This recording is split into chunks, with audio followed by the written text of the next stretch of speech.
connect your Blum to Bitget Wallet.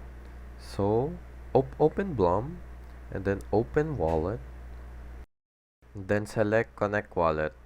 Then once you select Wallet, click on View All Wallets. After clicking View All Wallets, you'll see these wallet options and you want to click on Bitget Wallet. Make sure you have Bitget Wallet installed too on your phone and have your account logged in already, because it will be an easy peasy step and it will just be an easy connect. So there we go, just authorize my account.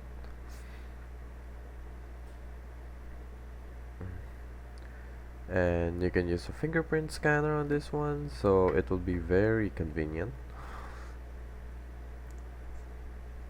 So just click on authorize after all that security steps.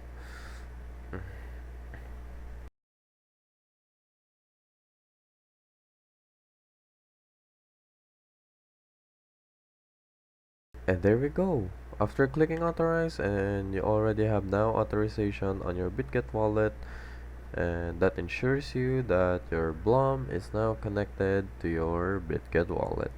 Thanks for watching.